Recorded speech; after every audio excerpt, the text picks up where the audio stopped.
ADA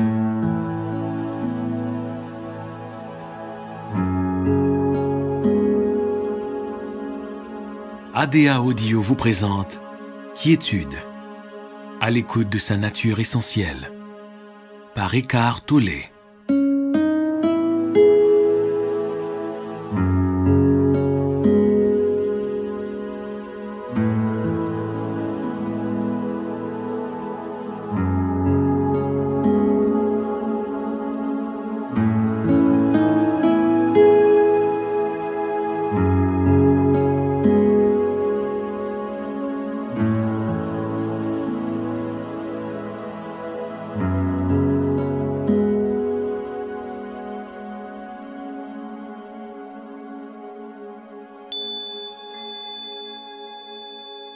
L'essence même de l'enseignement de ce livre audio ne se trouve pas dans les mots, mais en vous.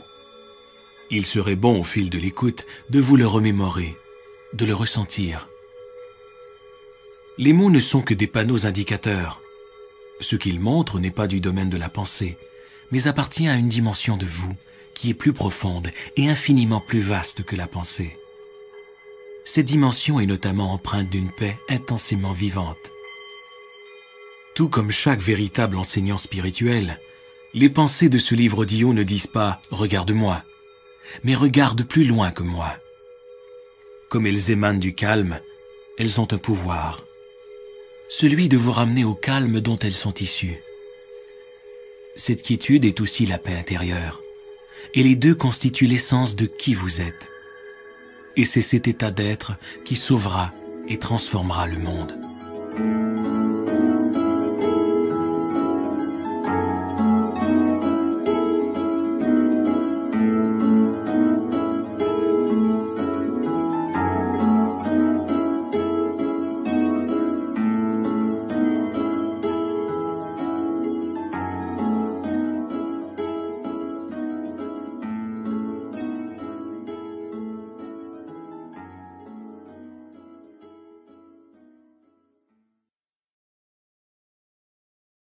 Quiétude.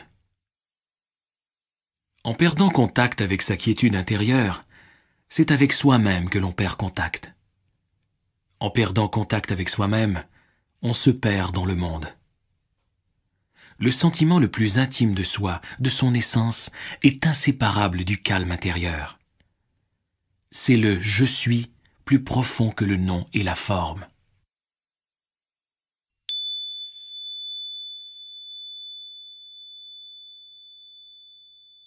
La quiétude est votre nature essentielle.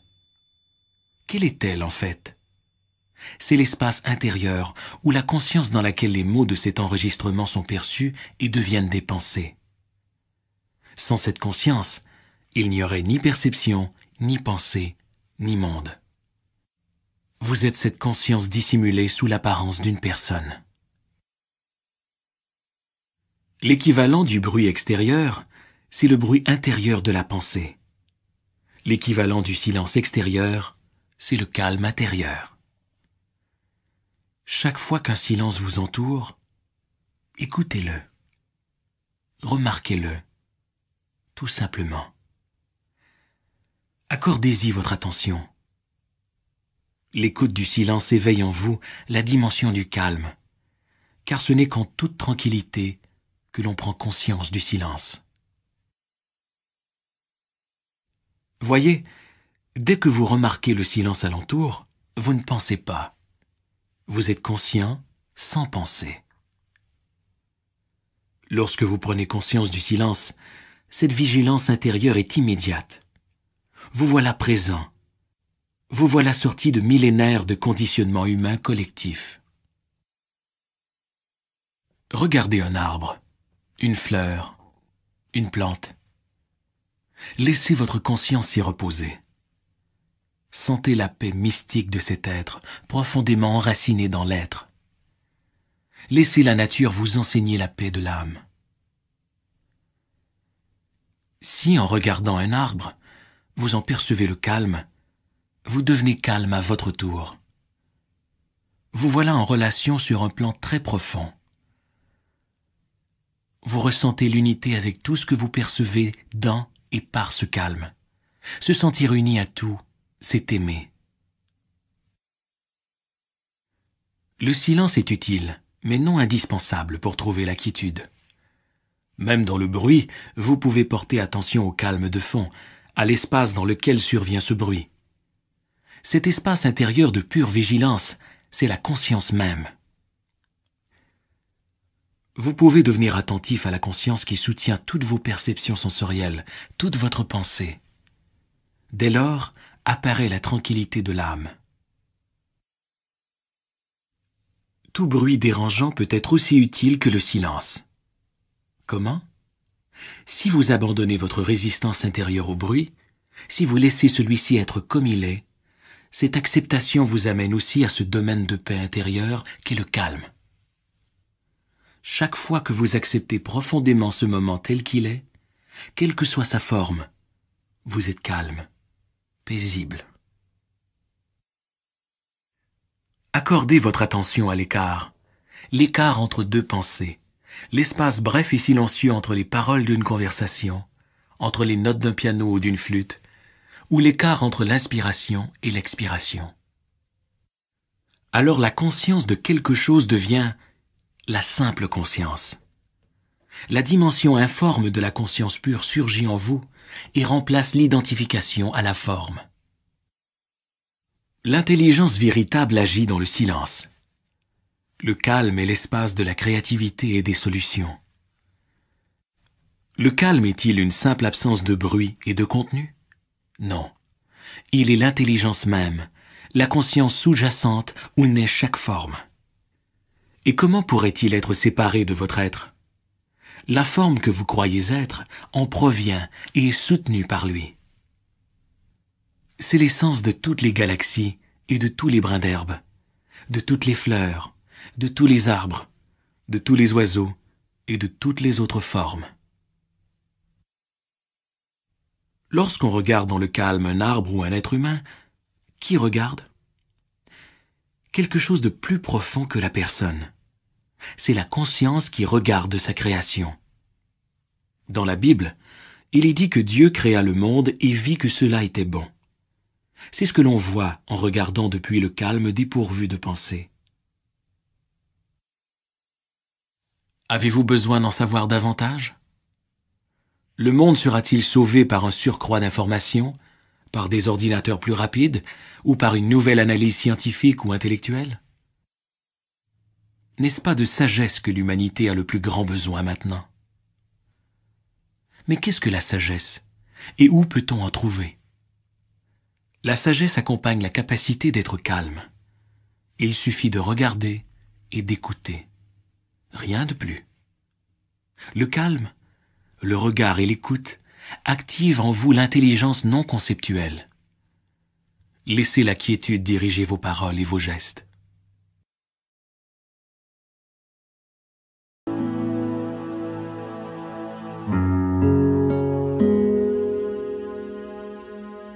Au-delà du mental. La condition humaine, c'est d'être immergé dans la pensée. La plupart des gens restent toute leur vie prisonniers des limites de leur pensée. Ils ne dépassent jamais un sentiment de soi personnalisé, construit par le mental et conditionné par le passé. Tout comme en chaque être humain, votre conscience comporte une dimension beaucoup plus profonde que la pensée. C'est votre essence même. On peut l'appeler présence, attention, conscience inconditionnée. Dans les enseignements anciens, c'est le Christ intérieur, votre nature de Bouddha. Découvrir cette dimension vous libère de votre petit moi, qui définit tout votre bagage et mène votre vie. L'amour, la joie, l'expansion créatrice et la paix intérieure durable ne peuvent pénétrer dans votre vie qu'à travers cette dimension inconditionnée de la conscience. Si vous reconnaissez, même par instant, que les pensées traversant votre esprit ne sont que des pensées, si vous observez vos schémas réactionnels à mesure qu'ils se produisent, alors cette dimension émerge déjà en vous. C'est la conscience dans laquelle surviennent les pensées et les émotions. C'est l'espace intérieur intemporel où se déploie le contenu de votre vie. le flux de la pensée a une force énorme qui peut aisément vous emporter. Chaque pensée se donne tellement d'importance. Elle veut attirer toute votre attention. Voici une nouvelle pratique spirituelle à votre intention. Ne prenez pas vos pensées trop au sérieux.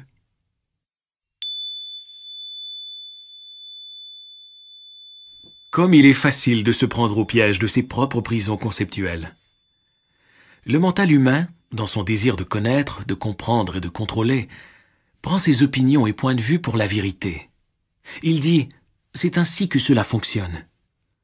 Vous devez dépasser la pensée pour vous apercevoir que, peu importe comment vous interprétez votre vie, celle d'un autre ou son comportement, et peu importe le jugement que vous portez sur une condition, ce n'est qu'un point de vue parmi maintes possibilités. Ce n'est qu'un amas de pensées. Mais la réalité est un ensemble unifié dans lequel tout est entrelacé, où rien n'existe en soi ni isolément. La pensée fait éclater la réalité. Elle la découpe en fragments conceptuels. Le mental, cet instrument utile et puissant, devient fort contraignant s'il s'empare totalement de votre vie, si vous ne voyez pas qu'il constitue un aspect négligeable de la conscience que vous êtes. Comme le mental dépend de l'insuffisance, il est toujours avide d'avoir davantage. En vous identifiant au mental, vous tombez très facilement dans l'ennui et l'agitation. L'ennui signifie que le mental a faim de stimuli, de stimulation intellectuelle et que son appétit n'est pas satisfait. Lorsque vous vous ennuyez, vous pouvez satisfaire la faim du mental en ouvrant un magazine, en faisant un appel téléphonique, en allumant votre téléviseur, en naviguant sur le web, en vous rendant dans une boutique ou, ce qui n'est pas rare, en transférant sur le corps cette impression mentale de manque et ce besoin d'avoir plus, que vous comblez brièvement par l'ingestion d'aliments. Vous pouvez rester dans l'ennui et l'impatience tout en observant ce sentiment d'ennui et d'impatience. Lorsque vous portez votre conscience sur ce sentiment, il s'entoure soudainement d'espace et de calme, pour ainsi dire. D'abord un peu, puis à mesure que grandit ce sentiment d'espace intérieur, l'ennui diminue en importance et en intensité. Ainsi, même l'ennui peut vous enseigner qui vous êtes et qui vous n'êtes pas. Vous découvrez que cette personne qui s'ennuie n'est pas votre nature essentielle. L'ennui n'est qu'un mouvement d'énergie conditionné qui vous habite. Vous n'êtes pas non plus cette personne en colère, triste ou craintive.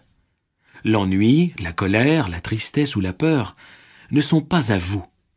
Ils n'ont rien de personnel. Ce sont des états d'esprit.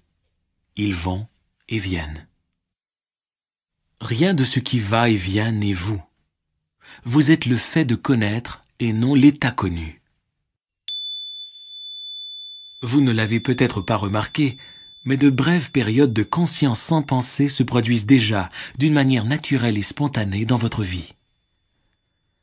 En vous livrant à une activité manuelle, en traversant une pièce, en attendant au comptoir de la ligne aérienne, vous pouvez être si complètement présent que les parasites mentaux habituels se calment pour laisser place à une présence consciente. Vous pouvez aussi regarder le ciel ou écouter quelqu'un sans faire de commentaire mental intérieur. Vos perceptions deviennent claires comme du cristal, limpides et dépourvues de pensée. Pour le mental, cela ne compte pas, car il a d'autres chats à fouetter. De plus, comme ce ne sont pas des moments mémorables, vous ne les avez pas remarqués. En réalité, c'est ce qui vous arrive de plus important. C'est le début du passage de la pensée à la présence consciente. La création artistique, le sport, la danse, l'enseignement, l'aide aux personnes, la maîtrise de n'importe quel champ d'activité implique que le mental n'est plus engagé, ou du moins qu'il occupe une place secondaire. Il devient une force et une intelligence plus grandes que vous, et pourtant essentiellement unis à vous. Il n'y a plus de processus décisionnel. La bonne action s'exerce spontanément, sans que vous en soyez l'acteur. La maîtrise de la vie est le contraire du contrôle. Vous vous alignez sur la conscience supérieure qui agit, parle, effectue le travail.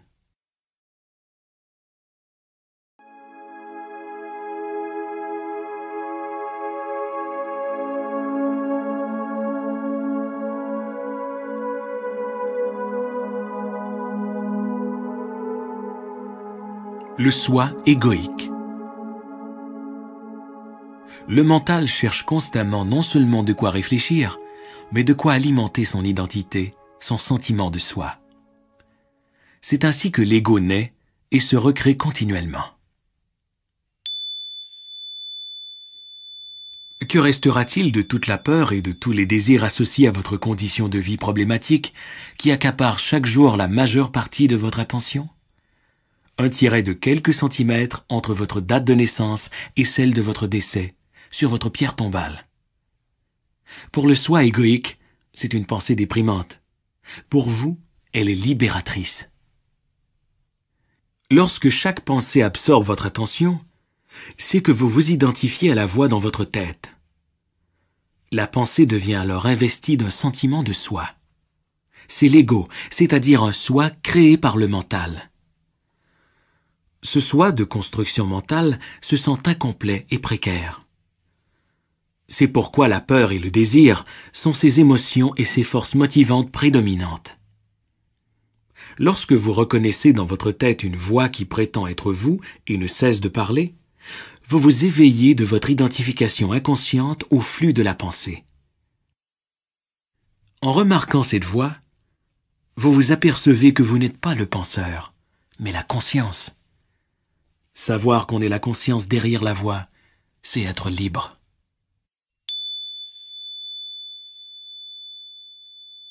En vivant selon l'ego, vous réduisez toujours l'instant présent à un moyen.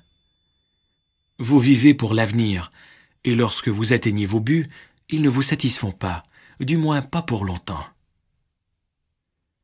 Lorsque vous accordez plus d'attention à ce que vous êtes en train de faire qu'au résultat final escompté, vous interrompez le vieux conditionnement égoïque.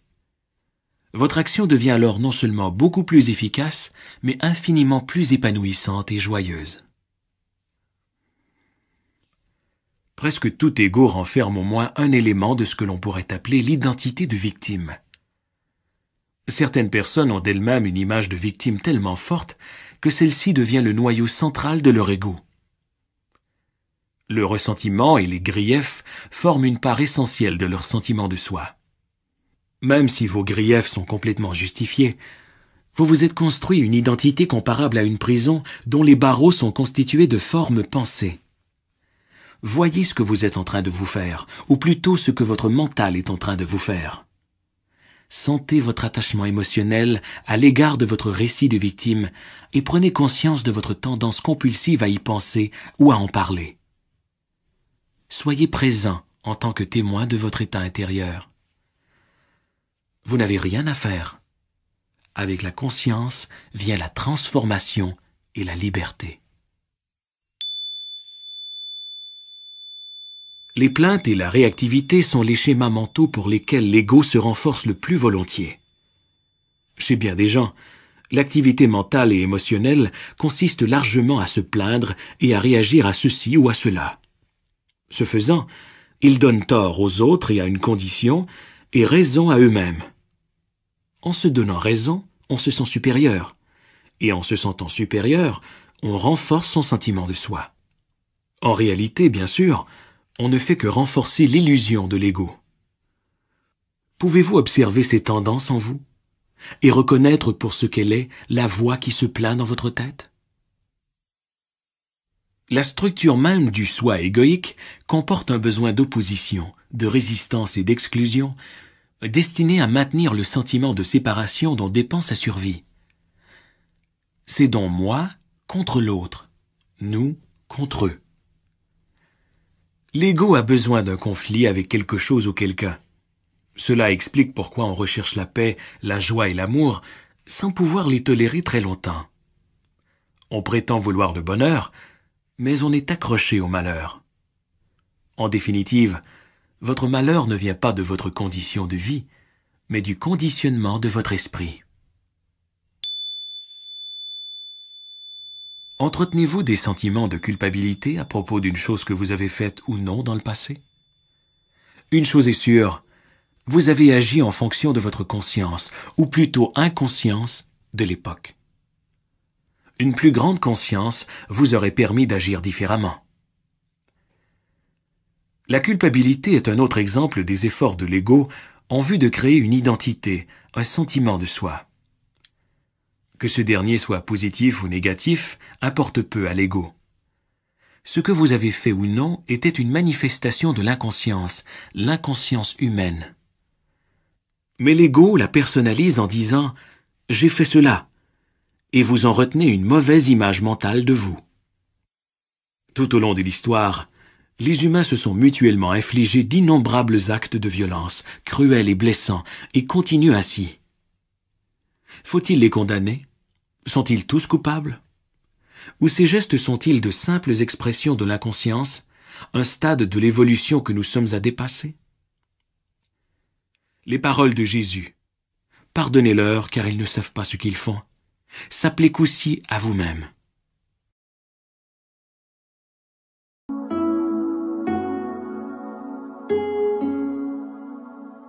Le présent. En surface, le présent ressemble à un moment parmi d'autres. Chaque jour de votre vie semble composé de milliers d'instants au cours desquels ont lieu divers événements. Mais à y regarder de plus près, n'y a-t-il pas qu'un seul moment? La vie n'est-elle pas ce moment toujours? Ce moment unique, le présent, est le seul dont vous ne pourrez jamais vous échapper, l'unique facteur constant de votre vie. Quels que soient les événements ou les changements de votre vie, une chose est certaine, c'est toujours maintenant. Puisqu'on ne peut échapper au présent, pourquoi ne pas l'accueillir, s'en faire un ami?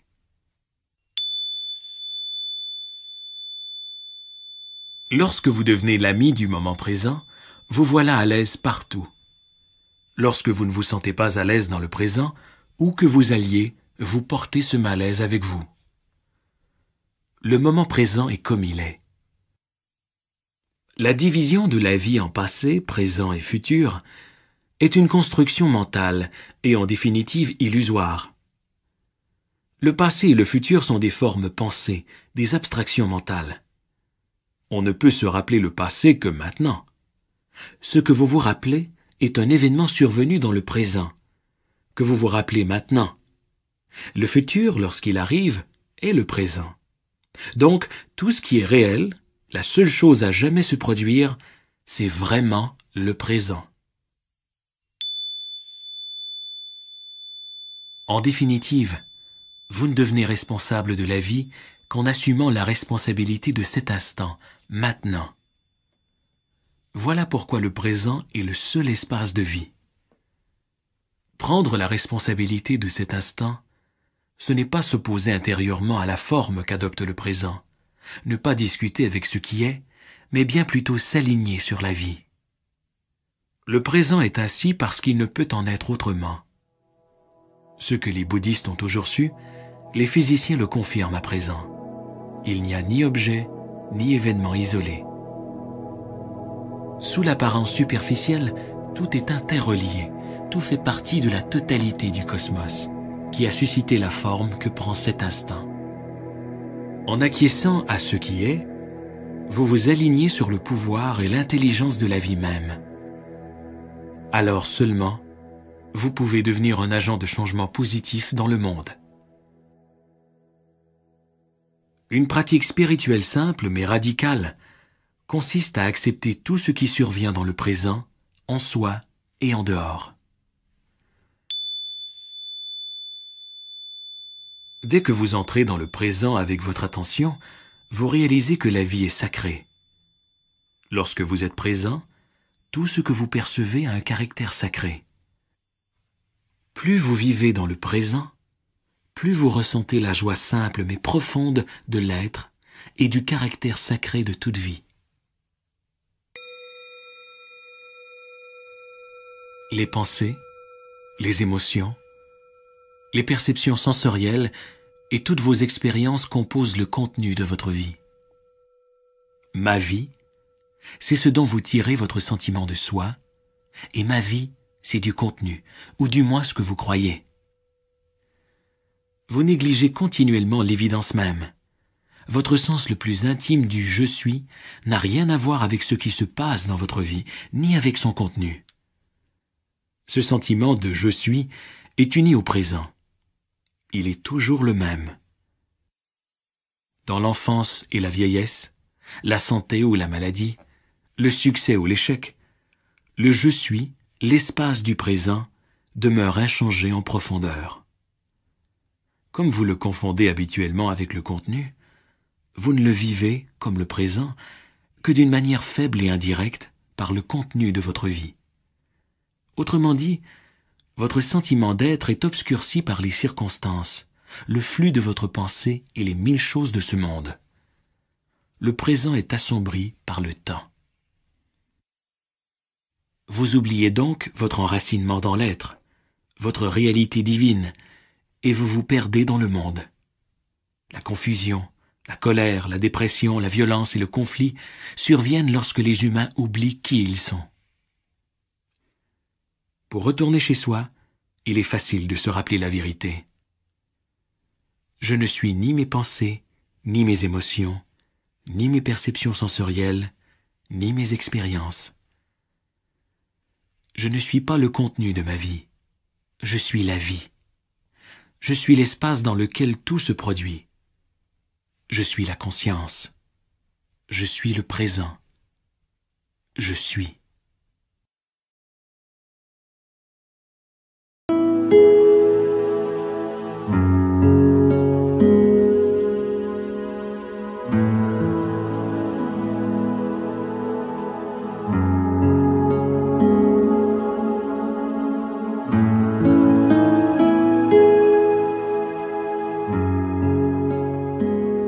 Votre nature véritable. Le présent est inséparable de votre nature la plus profonde. Votre vie comprend bien des choses importantes, mais une seule a une importance absolue. Votre réussite aux yeux du monde a de l'importance. Votre santé aussi, de même que votre éducation. Le fait d'être riche ou pauvre a de l'importance. Cela établit certainement une différence dans votre vie. Oui, tout cela a une importance relative, mais aucune importance absolue. Une chose compte plus que tout cela. Le fait de découvrir votre essence par-delà cette éphémère entité, ce fugace sentiment de soi personnalisé. Vous ne trouverez pas la paix en réorganisant votre condition de vie, mais en prenant conscience de qui vous êtes sur le plan le plus profond. La réincarnation ne réglera rien si, au cours de votre prochaine vie, vous ne savez pas encore qui vous êtes. La plupart des choses de la vie exigent du temps. Apprendre une nouvelle technique, construire une maison, devenir un expert, préparer une tasse de thé. Mais le temps est inutile à la chose la plus essentielle de la vie, la seule qui importe vraiment, l'accomplissement, soit le fait de savoir qui vous êtes par-delà l'être de surface, par-delà votre nom, votre forme physique, votre passé, votre histoire. Vous ne pouvez vous trouver ni dans le passé, ni dans le futur. Cela n'est possible que dans le présent. Les personnes en quête spirituelle cherchent l'accomplissement et l'illumination dans l'avenir. Une quête spirituelle implique le fait d'avoir besoin du futur. Si c'est ce que vous croyez, vous aurez vraiment besoin du temps, jusqu'à ce que vous voyiez que vous n'en avez pas besoin pour être qui vous êtes. Lorsque vous savez qui vous êtes vraiment, un sentiment de paix durable et vivant s'installe. On pourrait l'appeler la joie, car c'est bien la nature de celle-ci, une paix vivante et vibrante. C'est la joie de reconnaître en soi l'essence de la vie, celle qui précède la forme. C'est la joie d'être qui on est vraiment. La vie de la plupart des gens est menée par le désir et la peur. Le désir, c'est le besoin de vous donner quelque chose qui vous permettra d'être davantage vous-même. Toute peur est celle de perdre, donc de subir une diminution, d'être amoindri. Ces deux mouvements occultent le fait que l'être ne peut ni s'ajouter ni se soustraire. L'être dans sa plénitude est déjà en vous, maintenant.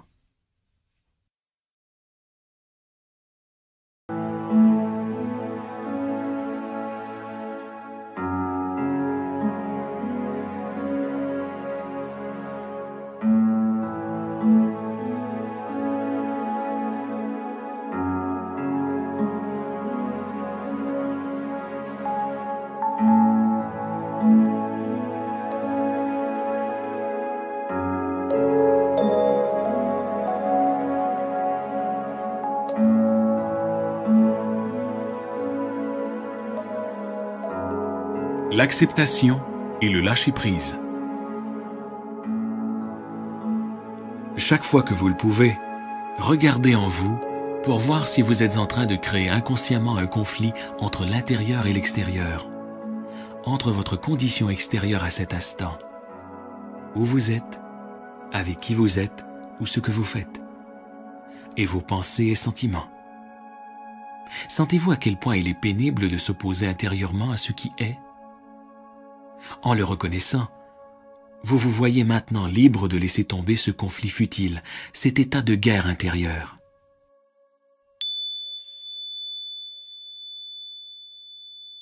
Est-il vraiment nécessaire d'étiqueter chaque perception et expérience sensorielle?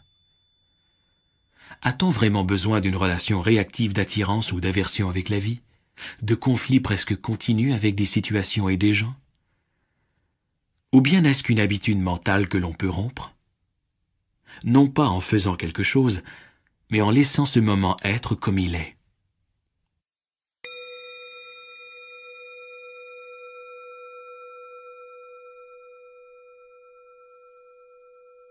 J'ai tellement de choses à faire. Oui, mais quelle est la qualité de vos gestes?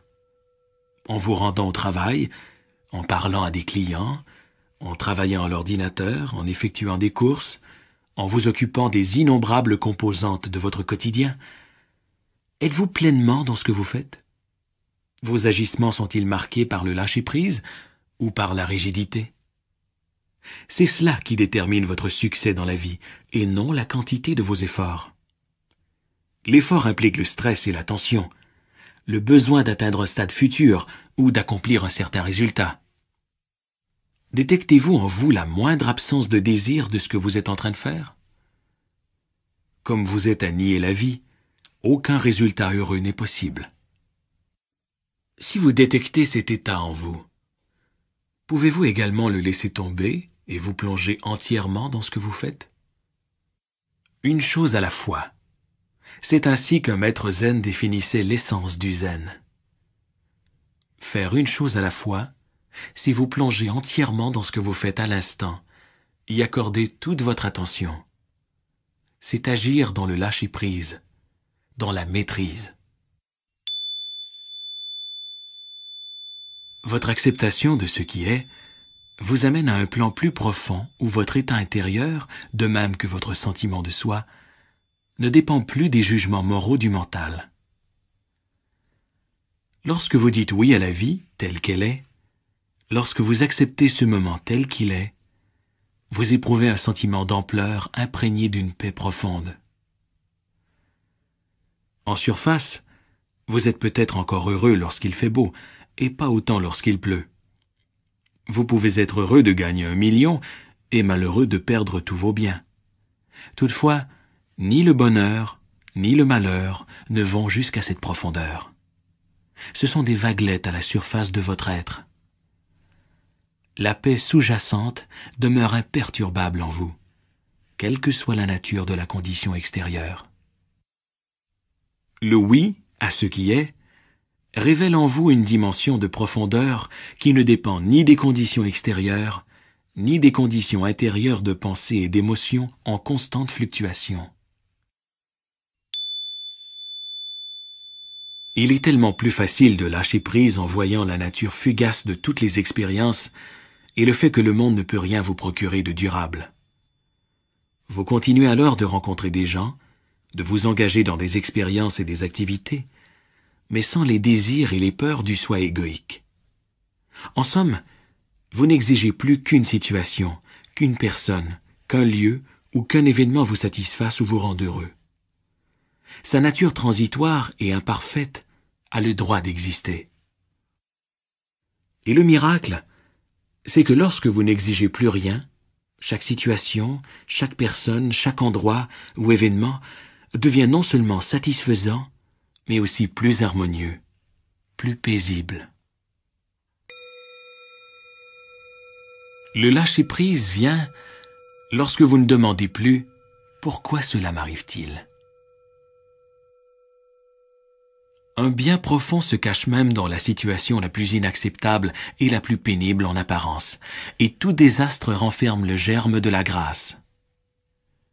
Au cours de l'histoire, des hommes et des femmes ont, devant une grande perte, une maladie, une incarcération ou une mort imminente, accepté ce qui semblait inacceptable, découvrant ici la paix insondable. Accepter l'inacceptable est la plus grande source de grâce en ce monde. Dans certaines situations, toutes les réponses et les explications échouent. La vie n'a plus aucun sens. Ou quelqu'un en détresse vous demande de l'aide et vous ne savez pas que faire ou dire. Lorsque vous acceptez pleinement de ne pas savoir, vous cessez de lutter pour trouver des réponses dans les limites du mental. Et c'est alors qu'une intelligence plus vaste peut agir par votre intermédiaire. Même la pensée est susceptible d'en bénéficier, car l'intelligence plus vaste peut y affluer pour l'inspirer. Parfois, lâcher prise signifie cesser de comprendre et se sentir à l'aise dans le fait de ne pas savoir.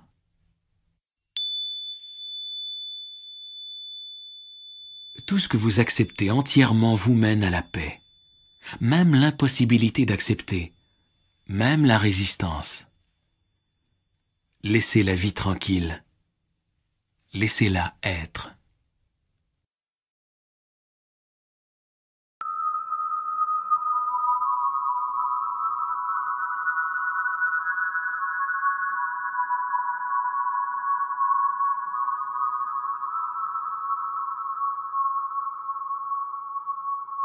La nature. Notre survie matérielle n'est pas notre seule forme de dépendance de la nature. Cette dernière doit également nous indiquer le chemin du retour, la sortie de la prison du mental. Nous nous sommes perdus dans l'action, la pensée, le souvenir, l'anticipation, dans un labyrinthe complexe et un monde de problèmes. Nous avons oublié ce que les pierres, les plantes et les animaux savent encore. Nous avons oublié comment être calmes, nous-mêmes, être là où se trouve la vie, ici et maintenant.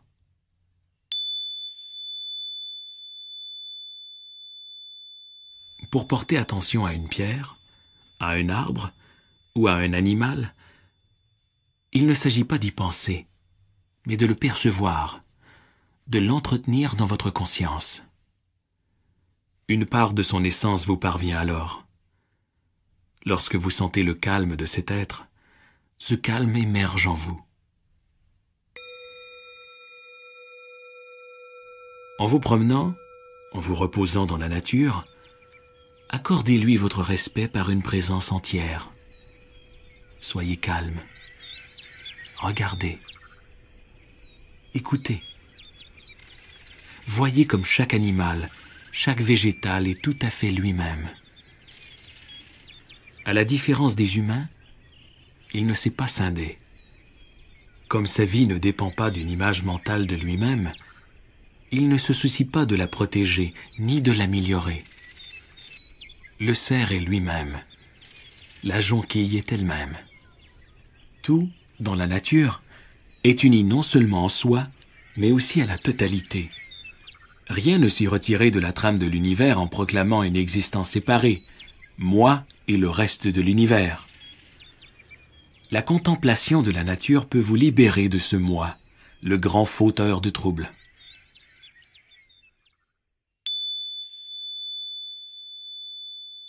Le caractère enjoué et joyeux d'un chien, son amour inconditionnel et son empressement à célébrer la vie à tout moment contrastent fortement avec l'état intérieur de son propriétaire, déprimé, anxieux, soucieux, perdu dans sa pensée, absent du seul lieu et du seul temps qui soit, ici et maintenant. À vivre avec cette personne, comment le chien parvient-il à demeurer si épanoui, si joyeux? On se le demande bien. En ne percevant la nature que par l'esprit ou la pensée, vous ne pouvez sentir sa vitalité, son état d'être. Vous n'en voyez que la forme, sans prendre conscience de la vie qui bat à l'intérieur, le mystère sacré. La pensée réduit la nature à une commodité utile, à la recherche du profit ou de la connaissance, ou à quelque autre but utilitaire. La forêt ancienne devient bois d'œuvre, l'oiseau un projet de recherche, la montagne un objet d'exploitation ou de conquête. Lorsque vous percevez la nature, réservez-vous des espaces de non-pensée, de non-mental. Si vous l'approchez ainsi, elle vous répondra en participant à l'évolution de la conscience humaine et planétaire. Remarquez comme la fleur est présente, abandonnée à la vie.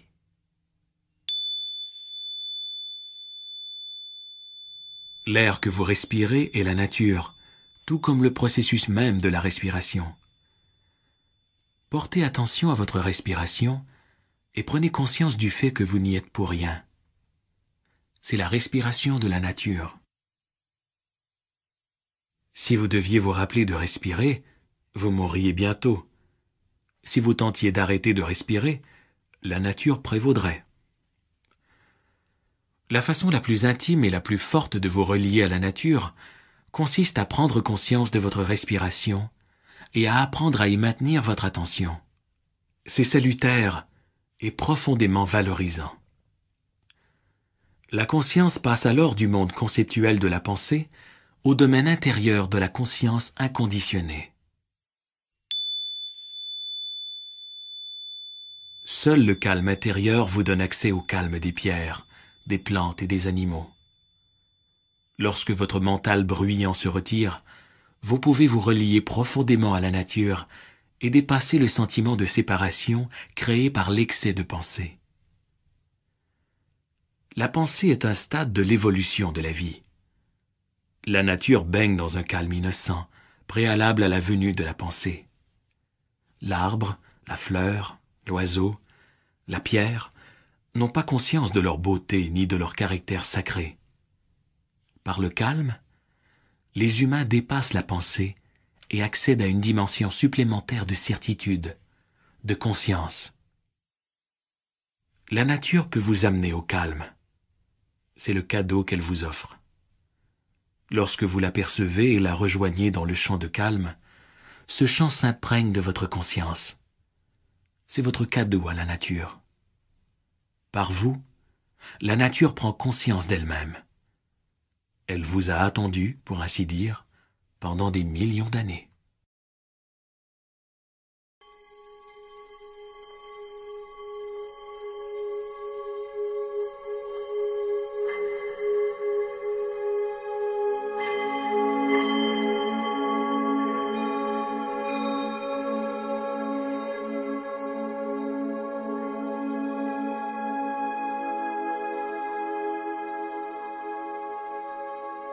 Les relations. Comme nous sommes prompts à former une opinion sur une personne, à la juger, il est satisfaisant pour le mental égoïque de classer un autre humain, de lui accoler une identité conceptuelle, de prononcer sur lui un jugement vertueux.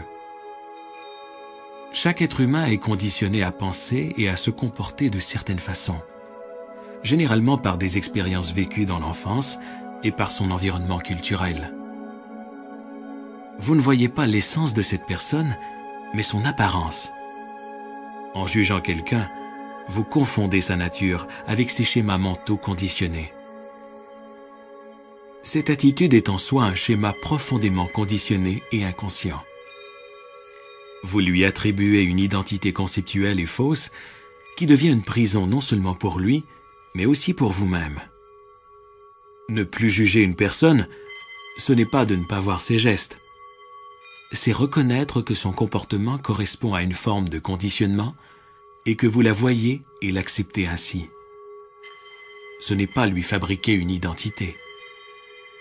Cela vous libère, de même que l'autre, de l'identification au conditionnement, à la forme, au mental. Ainsi, l'ego ne dirige plus vos relations.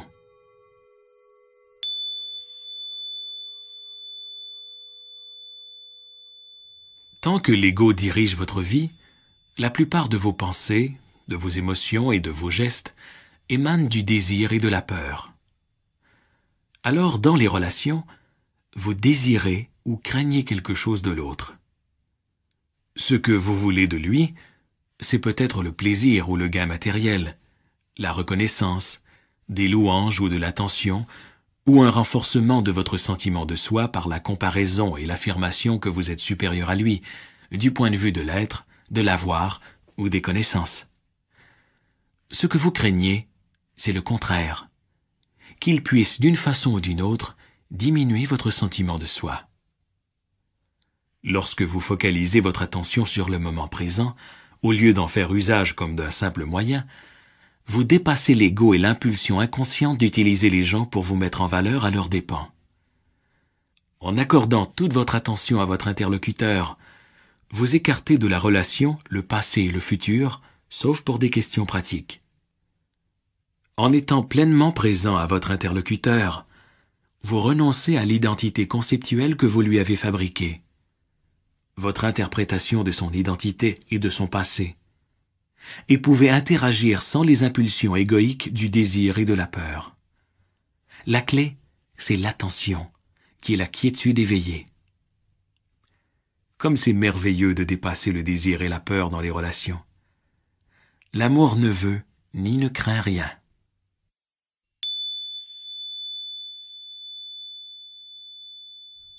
Si son passé était le vôtre, sa douleur la vôtre, son niveau de conscience le vôtre, vous penseriez et agiriez exactement comme lui. Avec cette prise de conscience viennent le pardon, la compassion, la paix. L'ego n'aime pas entendre cela, car s'il ne peut plus être réactif et vertueux, il perd de sa force.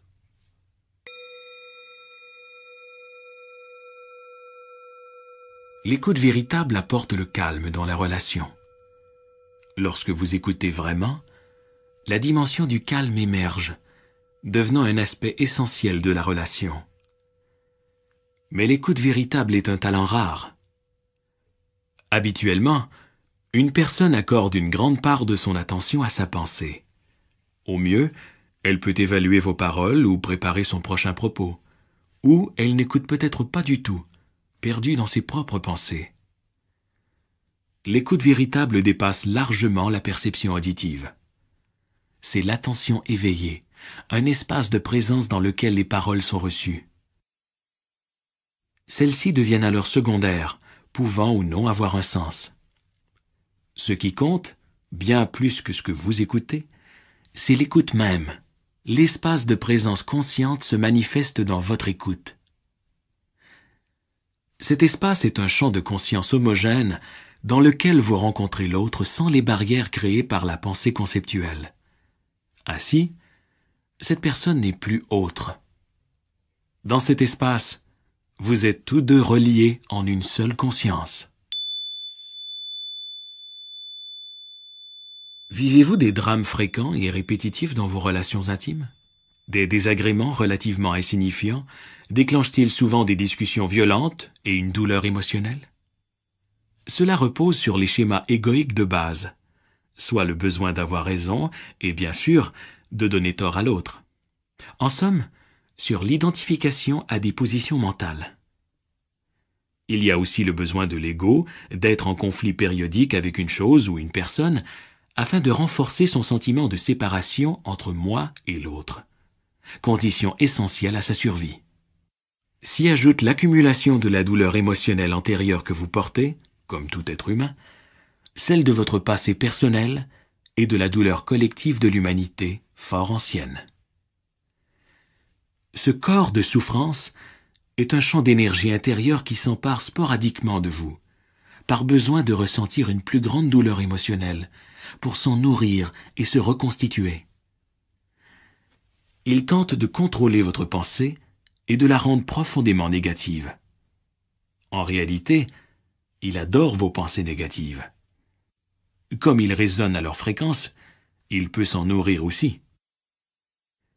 Il provoque également des réactions émotionnelles négatives chez vos proches, surtout votre partenaire, pour se repaître du drame et de la douleur émotionnelle qui s'ensuivent. Comment vous libérer de cette inconscience et profonde identification à la douleur qui engendre tant de malheur dans votre vie? Prenez-en conscience. Voyez que ce n'est pas votre nature et reconnaissez-la pour ce qu'elle est, une douleur passée. Observez-la chez votre partenaire ou chez vous-même. Lorsqu'elle est rompue, lorsque vous pouvez l'observer en vous, vous ne l'alimentez plus et elle perd graduellement sa charge énergétique.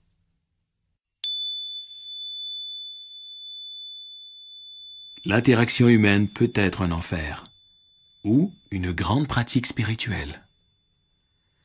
Si, en considérant un autre humain, vous ressentez beaucoup d'amour à son égard, ou si, en contemplant la beauté de la nature, quelque chose en vous réagit profondément, fermez un instant les yeux et ressentez en vous l'essence de cet amour ou de cette beauté, essence inséparable de qui vous êtes, de votre nature véritable. La forme extérieure est un reflet temporaire de votre nature intérieure, de votre essence. C'est pourquoi l'amour et la beauté ne vous quitteront jamais, contrairement à toutes les formes extérieures.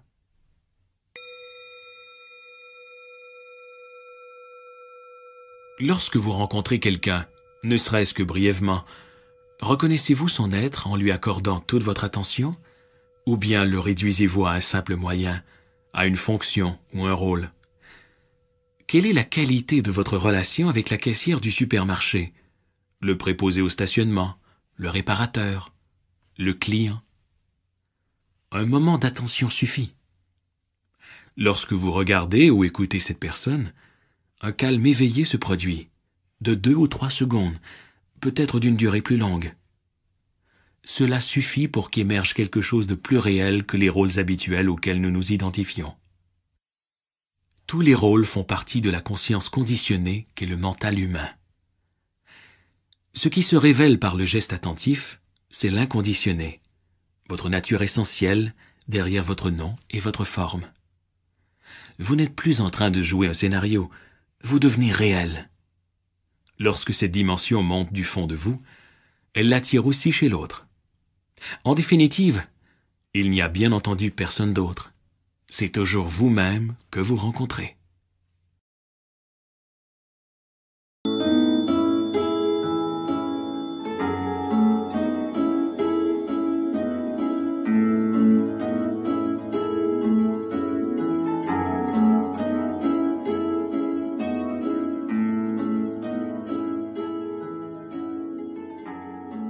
La mort et l'éternel. En marchant dans une forêt qui n'a été ni domestiquée, ni dérangée par l'homme, non seulement vous verrez une vie abondante tout autour de vous, mais vous rencontrerez aussi à chaque pas des arbres tombés, des troncs et des feuilles en train de pourrir et de la matière décomposée. Partout où vous regarderez, vous trouverez la vie aussi bien que la mort. En y regardant de plus près, toutefois, vous découvrirez que le tronc et les feuilles en décomposition non seulement donnent naissance à une nouvelle vie, mais sont eux-mêmes pleins de vie, puisque des micro-organismes y travaillent, des molécules se réorganisent. La mort ne se trouve donc nulle part. Il n'y a que la métamorphose des formes de vie. Quelle leçon pouvez-vous en tirer? La mort n'est pas le contraire de la vie. La vie n'a pas de contraire. Le contraire de la mort est la naissance. La vie est éternelle.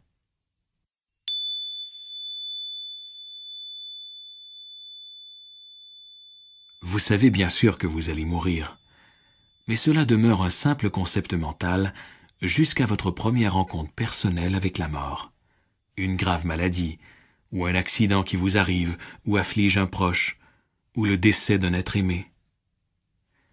La mort entre alors dans votre vie en tant que conscience de votre propre mortalité. La plupart des gens s'en détournent par peur, mais si vous ne branchez pas et affrontez la fugacité de votre corps qui pourrait se dissoudre à tout moment, vous parvenez à un certain degré de désidentification, même léger, de votre forme physique et psychologique, le moi. Lorsque vous voyez et acceptez la nature transitoire de toutes les formes de vie, un étrange sentiment de paix s'installe en vous. En affrontant la mort, votre conscience se libère dans une certaine mesure de l'identification à la forme.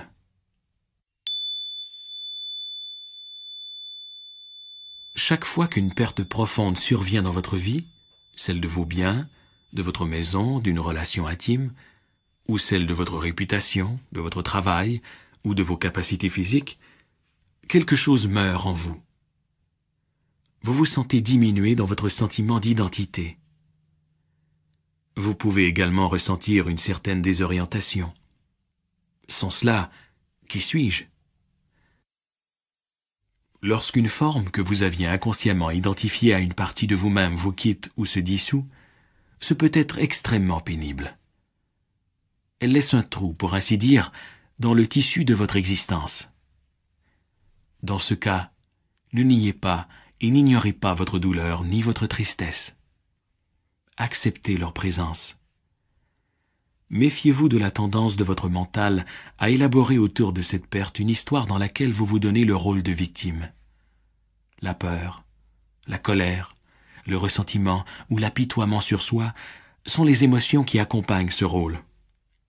Puis, prenez conscience de ce que cachent ces émotions et cette construction du mental, ce trou, cet espace vide. Pouvez-vous affronter et accepter cet étrange sentiment de vide?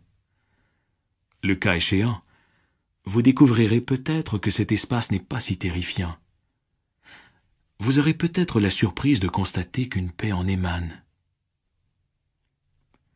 Chaque fois que la mort survient, qu'une forme de vie se dissout, Dieu, l'informe et le non manifesté, rayonnent par l'ouverture laissée par la forme en dissolution. Voilà pourquoi la mort est ce qu'il y a de plus sacré dans la vie. Voilà pourquoi la paix de Dieu peut vous parvenir par la contemplation et l'acceptation de la mort.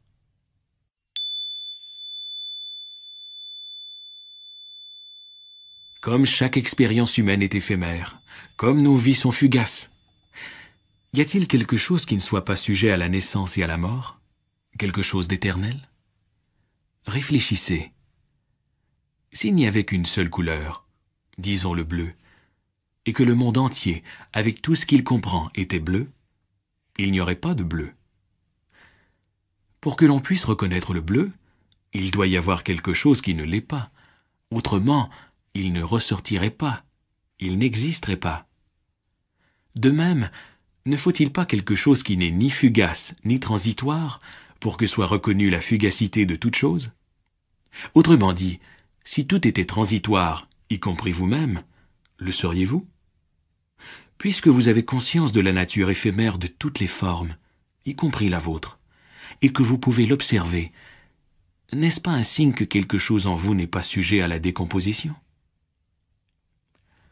À 20 ans, vous avez conscience de la force et de la vigueur de votre corps.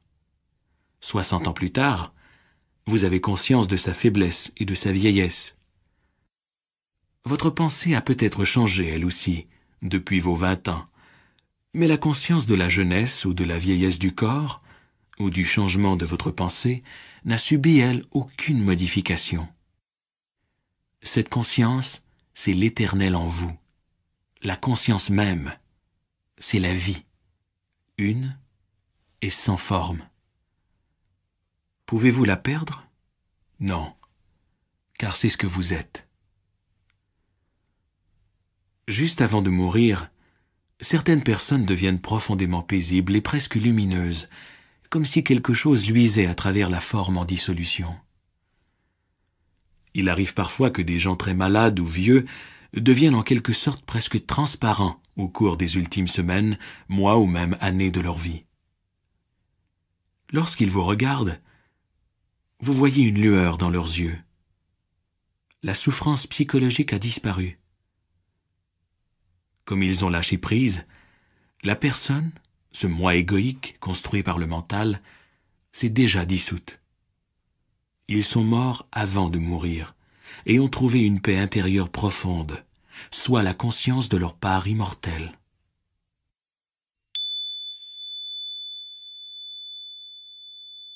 La mort n'est pas une anomalie, ni l'événement le plus terrible de tous, comme la culture moderne voudrait vous le faire croire, mais la chose la plus naturelle du monde, inséparable de son autre polarité, la naissance, tout aussi naturelle. Rappelez-vous cela lorsque vous accompagnerez un mourant. C'est un grand privilège et un geste sacré que d'assister à la mort de quelqu'un, en tant que témoin et compagnon. Lorsque vous accompagnez un mourant, ne niez aucun aspect de cette expérience.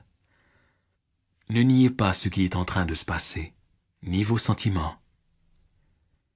Reconnaître que vous ne pouvez rien faire peut vous donner un sentiment de désespoir, de tristesse ou de colère.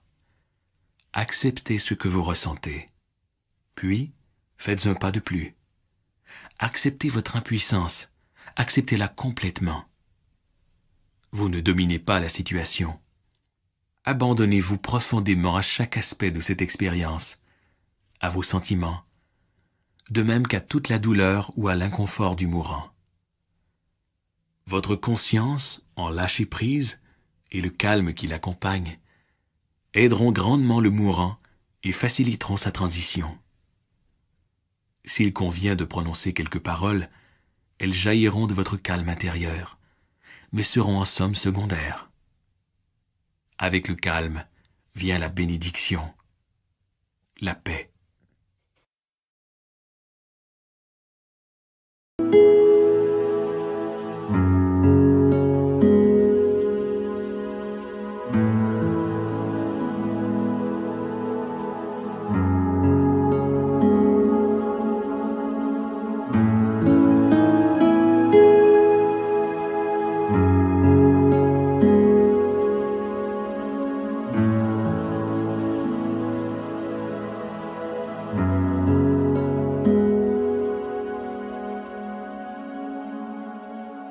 La souffrance et sa disparition. Tout est en interrelation. Aucun événement n'est isolé, sinon en apparence. Dans la plupart des cas, nous n'avons pas la moindre idée du rôle qu'un événement apparemment insignifiant peut jouer au sein de la totalité du cosmos. Mais la reconnaissance de son inévitabilité dans l'immensité de l'ensemble peut vous amener à accepter intérieurement ce qui est, et ainsi vous réaligner sur l'entièreté de la vie.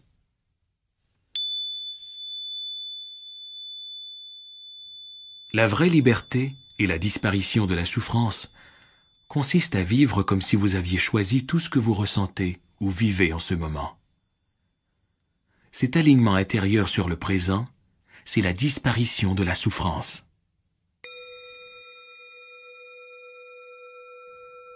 La souffrance est-elle nécessaire? Oui et non. Si vous n'aviez pas souffert comme vous l'avez fait, vous n'auriez ni profondeur humaine, ni humilité, ni compassion. La souffrance casse la coquille de l'ego. La souffrance est nécessaire, jusqu'à ce que vous preniez conscience de son inutilité. Beaucoup de souffrances et de malheurs surviennent lorsque vous tenez pour vrai chaque pensée qui vous vient en tête. Ce ne sont pas les situations qui vous rendent malheureux. Elles peuvent vous causer de la douleur physique, mais sans plus. Ce sont vos pensées qui vous rendent malheureux, dans vos interprétations, les histoires que vous vous racontez. Les pensées que j'ai à présent me rendent malheureux. Cette seule prise de conscience rompt votre identification inconsciente à ces pensées.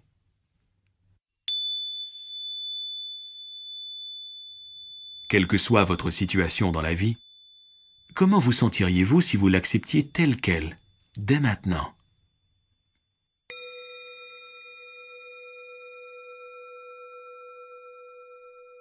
Bien des formes de souffrance, subtiles ou moins subtiles, sont si normales qu'on ne les reconnaît pas habituellement comme étant de la souffrance.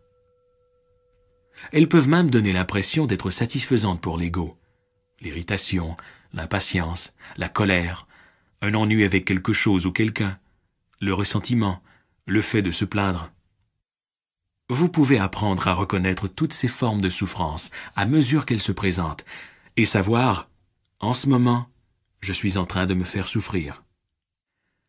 Si vous avez l'habitude de vous faire souffrir, vous êtes probablement à faire souffrir les autres aussi. Ces schémas mentaux inconscients ont tendance à disparaître lorsqu'on les rend conscients, lorsqu'on en prend conscience dès qu'ils surviennent. Vous ne pouvez à la fois être conscient et vous faire souffrir.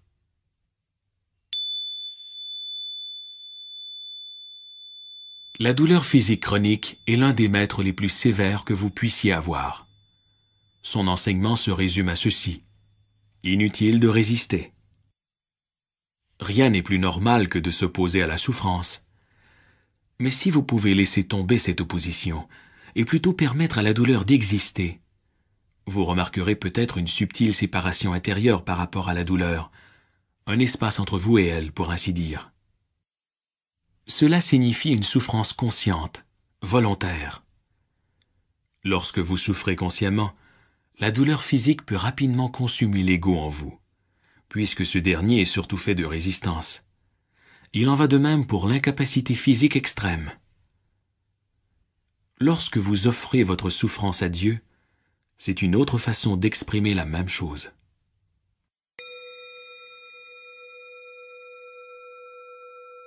Il n'est pas nécessaire d'être chrétien pour comprendre la vérité universelle profonde que renferme sous forme symbolique l'image de la croix. La croix est un instrument de torture. Elle représente la souffrance, la contrainte et l'impuissance extrême pour un humain. Soudain, cet humain lâche prise, souffre volontairement, consciemment, comme l'expriment ses paroles. Que ta volonté soit faite et non la mienne. À cet instant, la croix, instrument de torture, montre sa face cachée. C'est aussi un symbole sacré, celui du divin. Ce qui paraît nier à la vie toute dimension transcendantale devient par le lâcher-prise une entrée dans cette dimension.